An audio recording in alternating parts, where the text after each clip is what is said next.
হাবিব মুহাম্মদ সাল্লাল্লাহু আলাইহি ওয়াসাল্লামের শানে বেয়াদবি করা হচ্ছে। আমরা দেখেছি গত 7 মাস আগে খুলনাতে নাটক হলো, সাংস্কৃতিক কর্মীরা নাটকের আয়োজন করলো, সেখানে পুলিশ সুপার উপস্থিত ছিল, অসি উপস্থিত ছিল, টিএনও ছিল। নাটকের নাম হুজুর কেবলা। সেই নাটকে এক কুলাঙ্গার হিন্দু যুবক আল্লাহর হাবিব মুহাম্মদ সাল্লাল্লাহু আলাইহি ওয়াসাল্লামের শানে বেয়াদবি করলো, আম্মা জান হযরত আয়েশার শানে বেয়াদবি করলো। আমার প্রশ্ন হচ্ছে, সুদীর্ঘ 7 মাস আগে আল্লাহর হাবিব মুহাম্মদ সাল্লাল্লাহু আলাইহি ওয়াসাল্লামের শানে বেয়াদবি করা হলো, মা আয়েশার শানে বেয়াদবি করা হলো, সেই কুলাঙ্গার যুবককে গ্রেফতার করে আদালতে তুলে কেন শাস্তি দেওয়া হয় নাই জানতে চাই।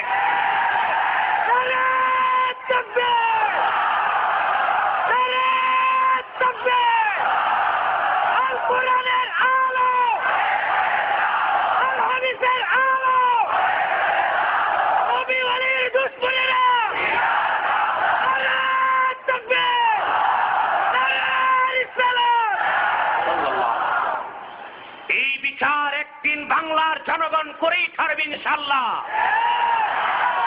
বিগত 5 বছর আগ থেকে সারা দেশে আমার একটা স্লোগান আছে, বলবো? এই স্লোগানটা 5 বছর আগ থেকে আমি শুরু করেছি।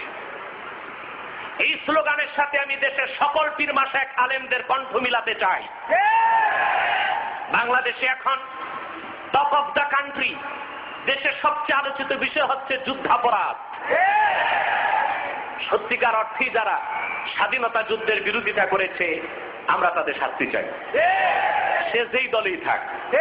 কথা বুঝেন নাই? যারা স্বাধীনতা যুদ্ধের বিরোধিতা করেছে, মা বোনদের ইজ্জত লুণ্ঠন করেছে, পাক হানাদারদের দালালি করেছে, সে যেই দলেই থাকছে যুদ্ধাপরাধী তার শাস্তি চাই।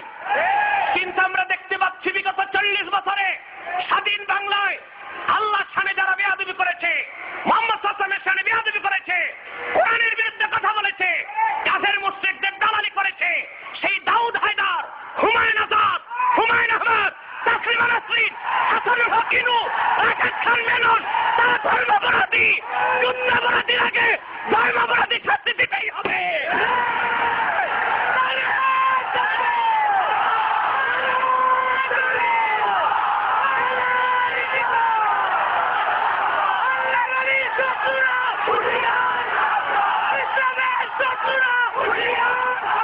বসুন মুসলমান,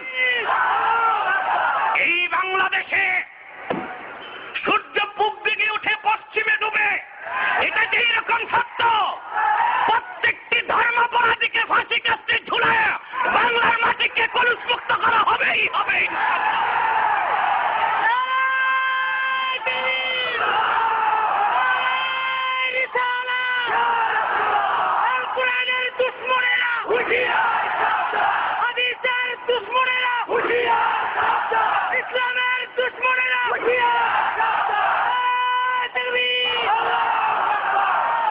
আজ এসব কথা বললে রাজনীতির গন্ধ খুঁজা হয়, দাড়ি দেখলেই যুদ্ধাপরাধী। আরে খোদায় বাঁচাইতে রবি ঠাকুর রে, যদি থাকতো যাত্রাবাড়ি ধইরা কোদাল দিয়া দাড়িগুলো কাটতো, ঠিক কিনা? আমি বলবো মনমোহন সিং যেন বাংলাদেশে না আসে, রক্ষা নাই, আসলে এয়ারপোর্টে দাড়িগুলো ঠাসা হবে। আমার এ কথায় রাজনীতির গন্ধ খুঁজবেন না। আল্লাহর কোরআন সামনে আছে, দেখেছেন?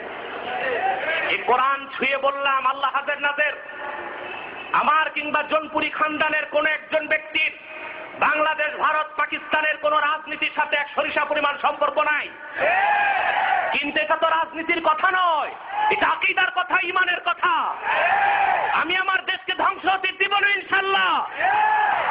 আপনারা যারা আজকে দুঃখের কথা কোথায় রাখবো, আর কত চুপ থাকবো, আজকে বাম আর রাম ইসলামী রাজনীতি নিষিদ্ধ করতে চায়। শুনেননি আপনারা? কত মারাত্মক কথা। এই দেশে প্রতিবাদ না করে বিড়ালের মতো বেঁচে থাকতে চাই না। কাফের মুশরিক নাস্তিক রাম বামদের বিরুদ্ধে প্রয়োজনে বুকের তাজা রক্ত ঢেলে দিয়ে আরেকটা স্বাধীনতা যুদ্ধ করা হবে।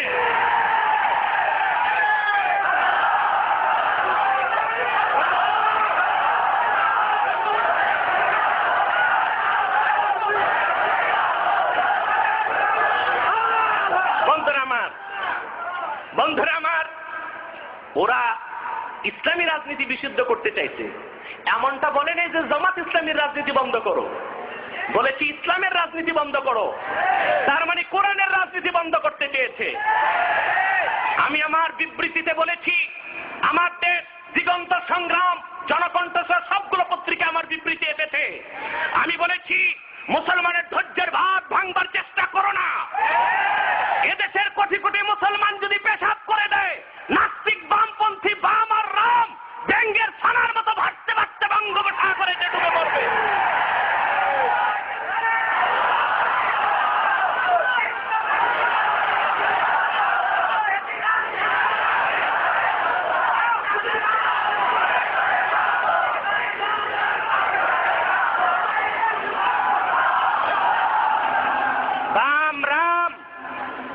নাস্তিকরা মনে রেখো, মুসলমান লোহার বুট, তাকে চর্বণ করার মতো বিষাক্ত কোন দাঁত পৃথিবীতে নয়।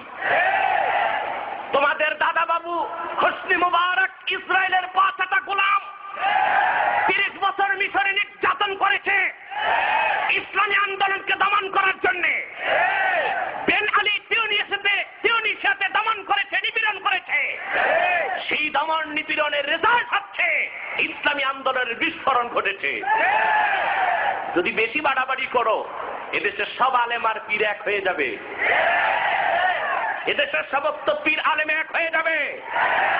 তারা যদি এক হয়ে যায়, খোদার কসম, নাস্তিক বামপন্থী মোর্শেকরা বাংলাদেশ ছেড়ে দিল্লি পালাবার সময় পাবে না। আল্লাহর কলেমা জাতীয় সংসদে উড়ে যাবে ইনশাআল্লাহ।